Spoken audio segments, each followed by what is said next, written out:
그래서 다마색 성에서, 그 다마색 성에는 유대인들이 많아요. 유대인들은 예수 믿는 사람 아주 미워해요. 그래서 그 다마색 성을 지금 사울이 가다가 예수를 만나서 이렇게 변했는데, 그 다마색에서 전도를 하니까 예수 믿는 사람 미워한 유대인들이 다 들고 일어나가지고, 그 중에 왕의 그 수석 고문관 같은 그런 사람이 이 사울을 잡으려고 막 죽이려고 잡으라고 했어요. 그래서 도망갔어요. 창문을 타고 내려갔어요. 성문을. 그만큼 사울은 예수님의 사랑의 말씀을 배우니까 사람이 새로 되었다. 말을 배웠다는 것은 참으로 놀라운 것입니다. 우리가 성경을 배운다는 것은 말을 배우는 것이지. 그 말을 배우니까 우리가 어떻게 이 세상에 복을 받는다는 것을 알 수가 있게 된 것입니다. 그래서 오늘 어찌 나를 치느냐, 어찌하여 나를 치느냐, 이 말은 바로 우리가 말을 배우는데 누구로부터 말을 배우느냐? 성령을 통해서 말을 배워야 한다는 것입니다.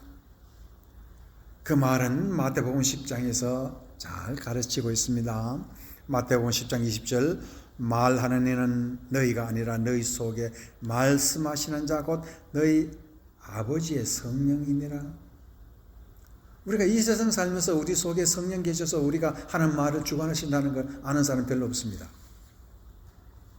내가 저런 말을 하고 싶은데 성령이서 내 양심을 꽉 붙잡아서 나는 저런 말 하면 안 돼.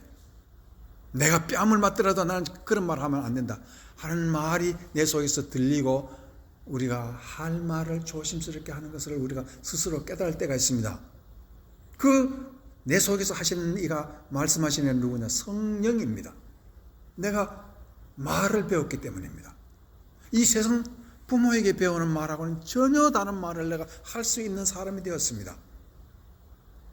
이와 같이 우리는 구원을 받았다, 예수님을 믿는다 하는 것은 내 속에 성령이 있어서 내 속에서 말하는 것을 가르치는 분입니다. 그러니까 그 사람의 인격이 바뀌는 것이지요. 생활이 바뀌는 것이죠. 인격이 바뀌고 생활이 바뀌니까 그 사람이 어디 가든지 복을 받지 아니할 수가 없는 것입니다.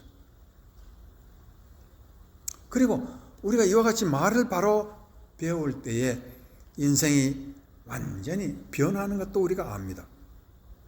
여러분이 다 아시는 아담 이브 창세기 3장 6, 7절에 보면은 여자가 그 나무를 본 적 먹음직하고 보암직하고 지혜롭게 할 만큼 탐스럽기도 한지라.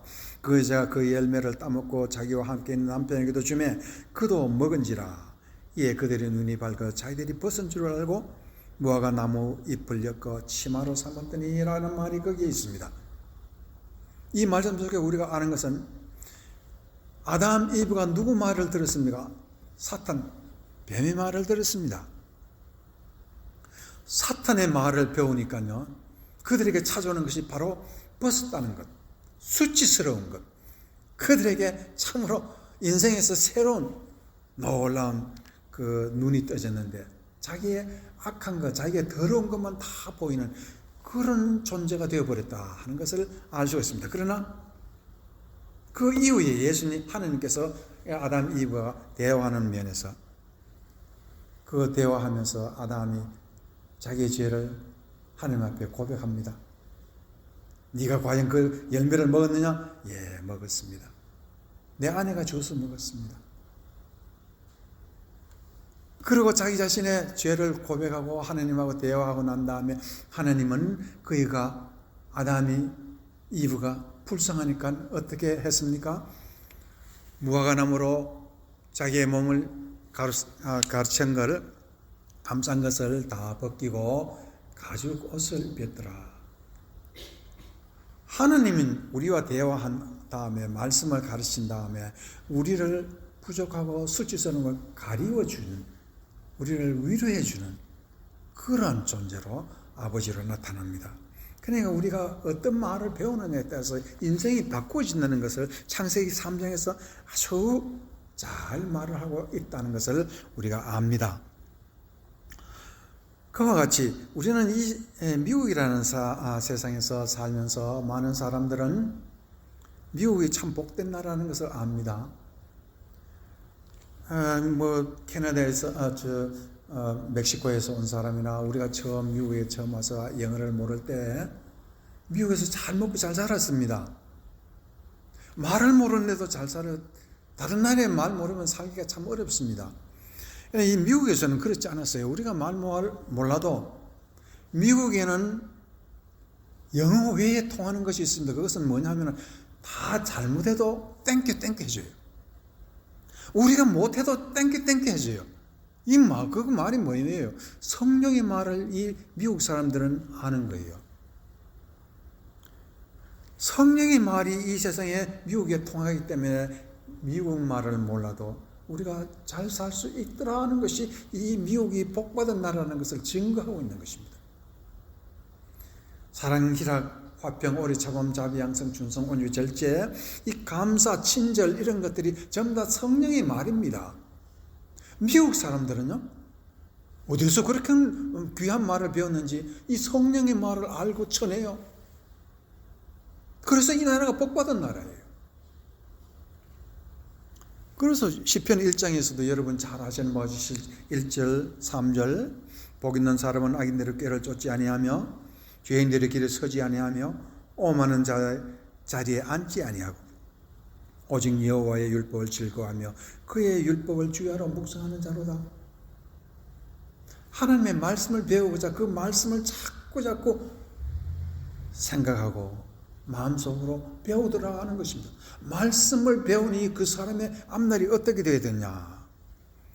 그 말씀을 묵상하니까 그는 시냇가에 심은 나무가 철을 따라 열매를 맺으며 그 잎사귀가 마르지 아니한 것 같으니 그가 하는 모든 일이 다 형통하리라. 이 모든 일이 다 형통하다는 만사형통이라는 말이지요.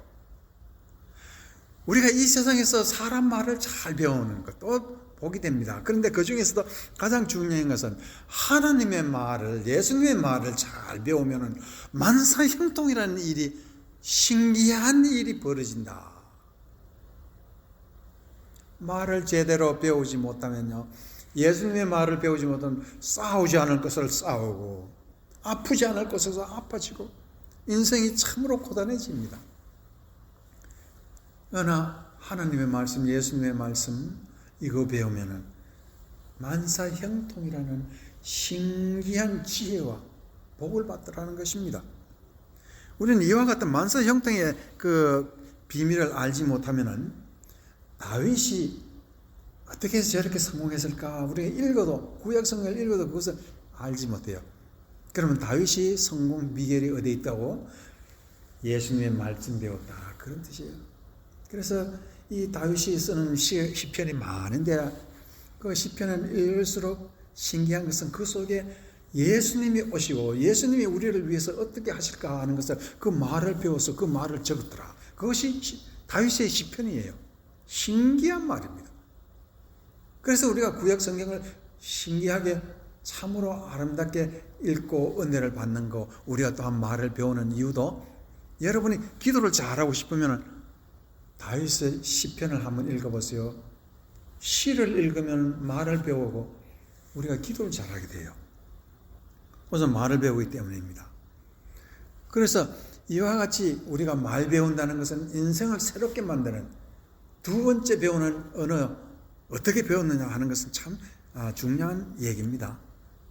디모데후서 4장 3절에서 7절, 전제와 같이 내가 벌써 부어지고 나의 떠날 시각이 가까웠도다. 나는 선한 싸움을 싸우고 나의 달려갈 길을 마치고 믿음을 지켰으니 나를 위하여 의의 면류관이 예비되었으므로. 이것은 뭐냐면 바울이라는 사람은 예수님의 그 말을 배우니까, 로고스를 배우니까 그 마음속에 싸움을 해도 선한 싸움을 할 수 있고 달려갈 길을 끝까지 달려가서 도중에 지치지 아니하는 그런 인생을 살 수 있고, 도중에 인생 가다 파토내는 그런 인생이 아니라 끝까지 달려가되 믿음으로 달려갔다 그랬어요. 믿음을 지켰다.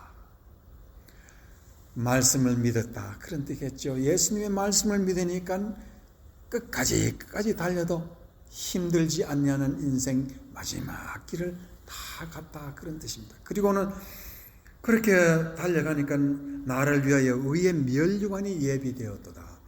이 말씀에서 우리가 큰 것을 깨달아야 하는 것은요, 인생 청년 때는 고생하고 살아도 좋습니다.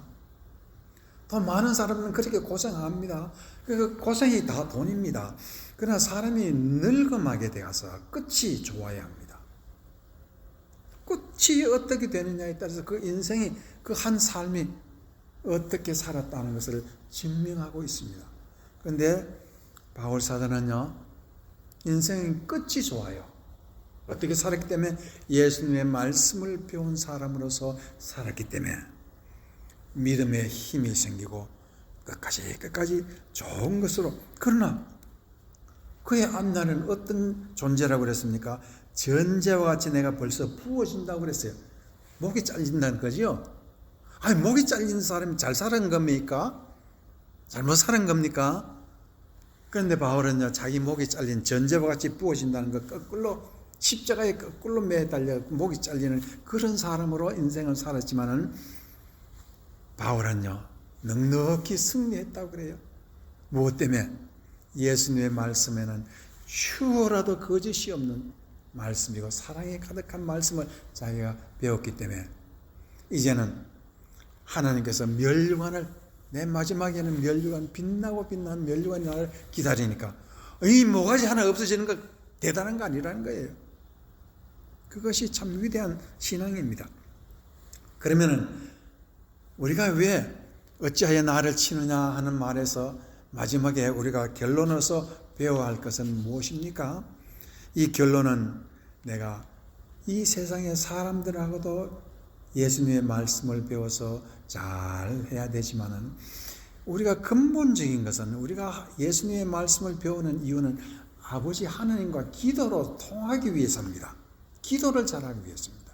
기도를 할 줄 아는 사람이 되기 위해서입니다. 그래서 데살로니가전서 5장 16절 18절에서 보면은 항상 기뻐하라, 쉬지 말고 기도하라, 범사에 감사하라. 이거 기뻐하고 기도하고 감사하고 기억 세 가지 기억, 여러분 기억해야 될 것입니다. 기뻐하고 감사하고 기도하고 쉬지 말고 기도하고.